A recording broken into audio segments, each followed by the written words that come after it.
എല്ലാവർക്കും നമസ്കാരം.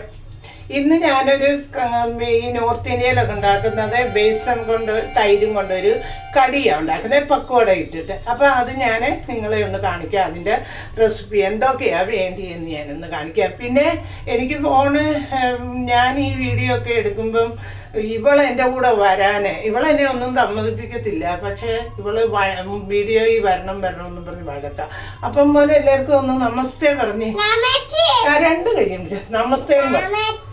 എല്ലാവർക്കും സുഖമാണോ നീ ചോദിച്ചു? ഇന്ന് നമ്മൾ ഉണ്ടാക്കുന്നതിന്റെ പേരെന്തുവാ? കടി. എന്തുവാ? കടിയാ ഉണ്ടാക്കുന്നത്. അപ്പം അവളെ വെച്ചോണ്ട് ഒരു പടിയും നടക്കത്തില്ല. എങ്കിലും എനിക്ക് ആവുന്ന പോലൊക്കെ അവനൊന്ന് കാണിക്കാം.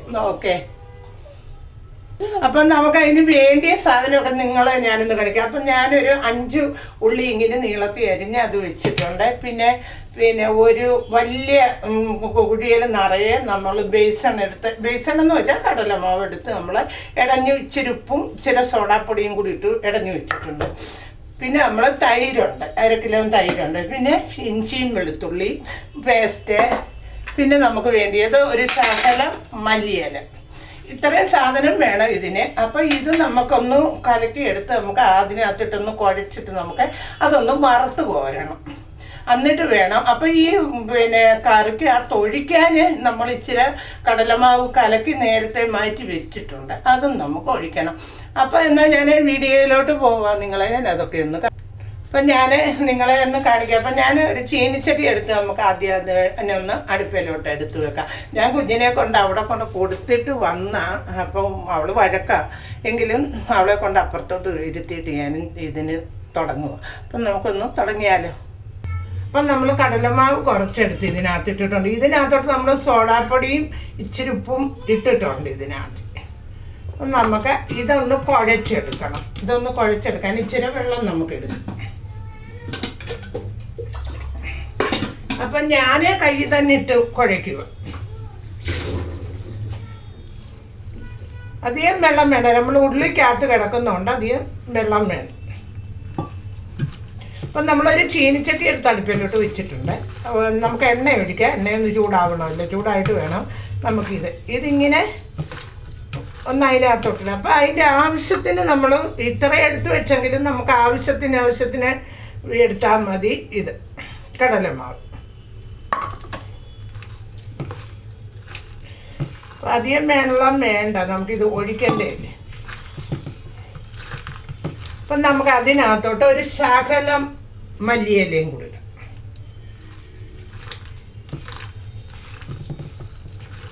അപ്പം നമ്മൾ ഇത്രയും മതി, നമുക്ക് ഇത്രയും കാര്യമേ ഉള്ളൂ. അപ്പം നമുക്കതൊന്ന് കുഴച്ച് ഞാനിവിടെ വെച്ചിട്ടുണ്ട്.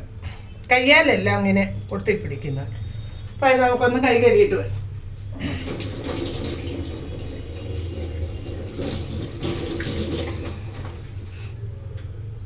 ഇപ്പം നമ്മുടെ ചീനിച്ചട്ടി ചൂടായിട്ടുണ്ട്. നമുക്ക് കുറച്ചെണ്ണ അതിൽ ഇത് വറുത്ത് കോരാൻ എത്രയും വേണം അത്രയും ഒഴിക്കുക. ഇത് നമുക്കതങ്ങോട്ടൊന്ന് മാറ്റി വെക്കാം.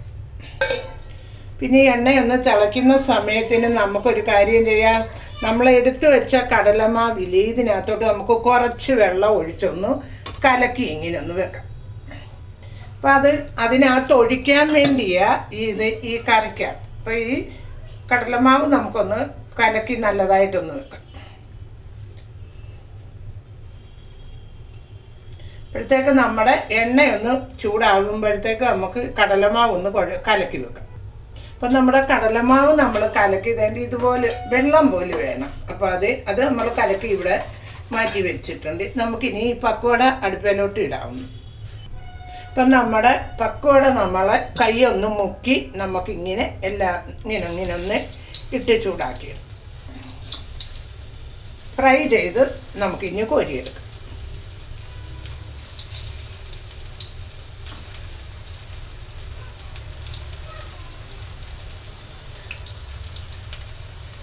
അപ്പം നിങ്ങൾ വിചാരിക്കും കറിക്കകത്താണോ ഇതൊക്കെ? ഇങ്ങനെ ഇതിപ്പം നമ്മൾ നോർത്ത് ഇന്ത്യയിലെ കടിയാണ് വെക്കുന്നത്, നോർത്ത് ഇന്ത്യക്കാർ വെക്കുന്ന പോലെയുള്ള കടിയാണ് വെക്കുന്നത്. അപ്പോൾ അതിനിങ്ങനെ വറുത്ത് കോരി ഇതെടുത്താലേ നമുക്ക് പറ്റത്തുള്ളൂ. ബാക്കി നിങ്ങളെ ഞാനെല്ലാം കാണിക്കും. ഇപ്പം നമ്മൾ ആദ്യം ഇട്ടത് നമ്മളിങ്ങനെ മൂത്തതങ്ങ് കോരിയെടുക്കാം. പിന്നെ നമുക്ക് ബാക്കി ഇതെല്ലാം ഇതുപോലെ നമുക്ക് ചുട്ടിഞ്ഞ് ഇങ്ങനെ ഫ്രൈ ചെയ്തിഞ്ഞെടുക്കും. അപ്പം നമ്മൾ രണ്ടാമത്തേത് ഇട്ടു. ഇതും കൂടെ നമുക്ക് നന്നായിട്ട് മൂപ്പിച്ച് കോരിയെടുക്കും. നമ്മൾ അന്നേരം നമ്മൾ ഇതിനകത്ത് ഒഴിക്കാനുള്ള തൈര് നമുക്കൊന്ന് ഇത് മിക്സിയുടെ ജാറിനകത്ത് ഒഴിച്ച് ഇതൊന്ന് അടിച്ച് നമുക്ക് എടുത്തുകൊണ്ട് വരാം. ഓക്കെ. അപ്പം നമ്മൾ ലാസ്റ്റത്തെ ഇത്രയും കൂടെ ഉണ്ട്, അത് ലാസ്റ്റായിരുന്നു. അത് നമ്മൾ കൂടെ ഇങ്ങ് ഉണ്ടാക്കി കഴിയും. അപ്പം നമ്മൾ ആ പാത്രത്തിലോട്ട് തന്നെ നമ്മൾ ഈ ബേസൻ കലക്കി വെച്ചേക്കുന്നു. കലക്കിയത് ഞാൻ ഇതിനകത്ത് വെച്ചിട്ടുണ്ട്. ഇത്രയേ ഉള്ളൂ. ഇതൊന്നും വറുത്ത് പോരട്ടെ. അപ്പം നമ്മൾ ഇതെല്ലാം ഒന്ന് വറുത്ത് കോരിയിട്ട് ഈ ചീനിച്ചട്ടിയിലെ ഈ എണ്ണയ്ക്കകത്തോട്ട് തന്നെ, നമ്മൾ വേറെ ഇനി എണ്ണ ഒഴിക്കുന്നില്ല, ഇത് മൂപ്പിച്ചെടുത്ത എണ്ണയില്ലേ അതിനകത്തോട്ട് തന്നെ ഞാൻ ബാക്കിയെല്ലാം ചേർക്കാൻ പോകുന്നത്. ജീരകം ഇട്ട് ആദ്യം പൊട്ടിക്കുന്നത്. അപ്പം അതിന് ഞാൻ കുറച്ചെണ്ണ ഇഞ്ഞ് കോരി, നമുക്ക് ഒത്തിരി എണ്ണ വേണ്ടായില്ല. പിന്നെ നമ്മൾ ഇച്ചിരി ഏറെ ജീരകം ഇടണം, നല്ല ജീരകം. ഇത്രയും ജീരകം ഇട്ടൊന്ന് പൊട്ടിച്ചു. അത് കഴിഞ്ഞ് നമുക്ക് കുറച്ച് കരിയാപ്പില, അത് ഞാൻ കഴുകി വെച്ചത്, അതുകൊണ്ടാണ് അങ്ങനെ സൗണ്ട് കേട്ടു. പിന്നെ 4 വറ്റൽമുളക്, 4 വറ്റൽമുളക് ഇതിട്ട് ഒന്ന് മൂപ്പിച്ച് കഴിഞ്ഞ് നമുക്കൊരു കാര്യം ചെയ്യാം. ഒരു ഉള്ളിയും നമ്മളെ അരിഞ്ഞത് ചെറുതായിട്ട് അരിഞ്ഞ് അതും വെച്ചിട്ട്,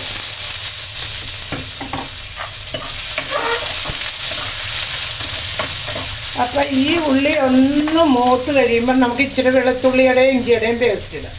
അപ്പം നമ്മുടെ ഈ ഉള്ളി ഒന്ന് വഴണ്ടിട്ടുണ്ട്. ഇനി നമുക്ക് നമ്മൾ ഇഞ്ചിയും വെളുത്തുള്ളിയും കൂടെ അരച്ച് വെച്ചത് കുറച്ച്, അപ്പം നമ്മൾ ഇഞ്ചിയും വെളുത്തുള്ളിയും കൂടെ അരച്ച് വെച്ചിരുന്ന കുറച്ച് പേസ്റ്റ് അതിലിട്ടിട്ട്, അപ്പോൾ അതുകൂടെ ഒന്ന് കിടന്നൊന്ന്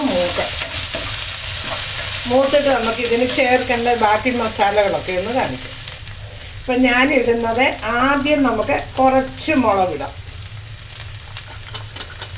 കുറച്ച് മുളക്, പിന്നെ കുറച്ച് മഞ്ഞൾപ്പൊടി, ഇത് രണ്ടും മതി. പിന്നെ ഗരം മസാല നമുക്ക് പിന്നെ ചേർക്കാം, ഒടുവിൽ ചേർക്കാം.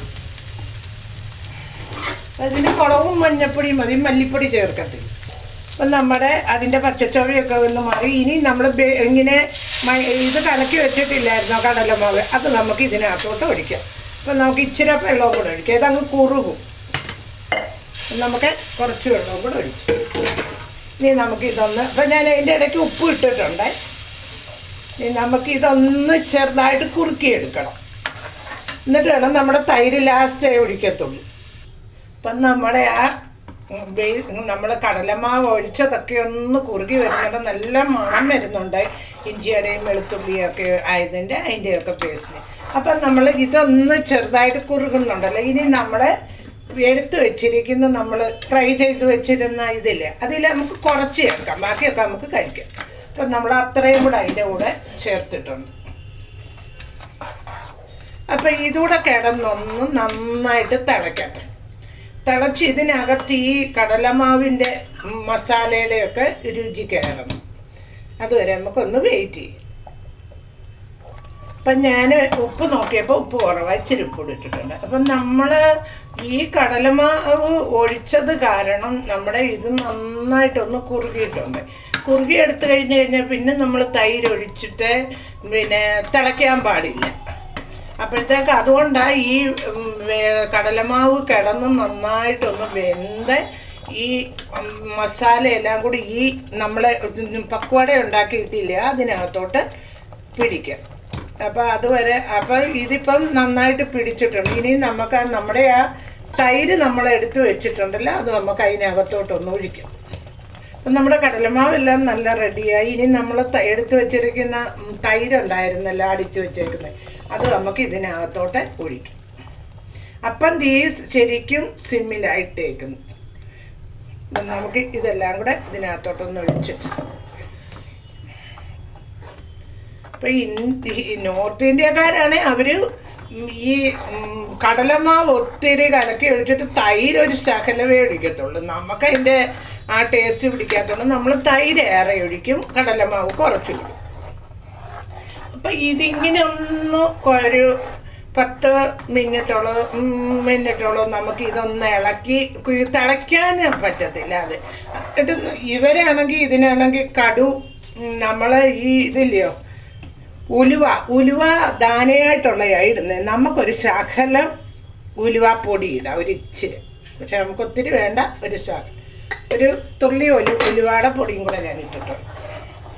അപ്പോൾ ഇത് വറുത്ത് പൊടിച്ച് വെച്ച ഉലുവയായി നമ്മുടെ കറിയെല്ലാം റെഡിയാകും. അപ്പം ഇത് റൊട്ടിക്കും കൂട്ടാം. ഇവർ ചൂട് സമയത്താണ് ഇങ്ങനെ ഇത് ഉണ്ടാക്കുന്നത് കൂടുതലും.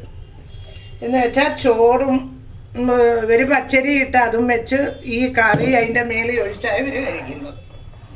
നമ്മളിന്ന് റൊട്ടിയാണ്, ഉച്ചയ്ക്ക് റൊട്ടി ആയതുകൊണ്ട് നമ്മൾ കറിയും കൂടെ ഈ കടിയാണ് ഉണ്ടാക്കുന്നത്. അപ്പം ഇതിൻ്റെ മേളിലോട്ട് നമ്മൾ കരിയാപ്പിലയും ഇതും എടുത്ത് വെച്ചില്ല, ഒരു ശകലം ഗരം മസാലയും കൂടെ നമുക്ക് ഇതിൻ്റെ മണ്ടയ്ക്കോട്ടിടാം.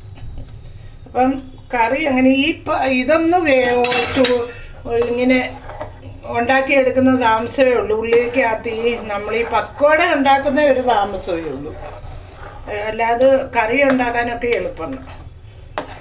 അപ്പം നമുക്ക് ഒരു തുള്ളി ഗരം മസാലയും കൂടി ഇടാം. ഗരം മസാല ഇട്ടിട്ടുണ്ട്. എന്നിട്ട് ഇതിങ്ങനെ ഇളക്കി ഇതിനെ ഒന്ന് കുറുകു ഇരുന്നു. അപ്പം നമുക്ക് ഇപ്പുറത്തെ അടുപ്പിലോട്ടൊന്നും മാറ്റി വെക്കാം. ഇത് ഇങ്ങനെ കുറുകിയാ കഴിക്കണം. അപ്പം അങ്ങനെ നമ്മുടെ കറി ഞാൻ തീ അങ്ങ് കെടുത്തി. അപ്പം നമ്മുടെ കറിയെല്ലാം റെഡി ആയിട്ടുണ്ട്. നിങ്ങളെല്ലാവരും ഇങ്ങനൊന്ന് ട്രൈ ചെയ്ത് നോക്കിയേ, നല്ല അടിപൊളിയായിരിക്കും. കറി നല്ലതാണ്. പിന്നെ നമ്മൾ സൗത്തിലോട്ടൊക്കെ നമ്മളിങ്ങനെ ചെയ്യുമെന്ന് എനിക്കറിയത്തില്ല, എങ്കിലും നിങ്ങൾക്ക് ഒരു വട്ടം ഉണ്ടാക്കി നോക്കിയേ. എല്ലാ ഡിഷും പരീക്ഷിക്കണമല്ലോ, അത് കാരണം നമ്മൾ ഇതൊന്ന് നോക്കുക. അപ്പോൾ എല്ലാവരും എനിക്ക് ലൈക്കും കമൻറ്റ്, വീഡിയോ ഇഷ്ടപ്പെടുവാണെങ്കിൽ ലൈക്കും കമൻറ്റും സബ്സ്ക്രൈബും ഒക്കെ ചെയ്യണേ. Okay, by.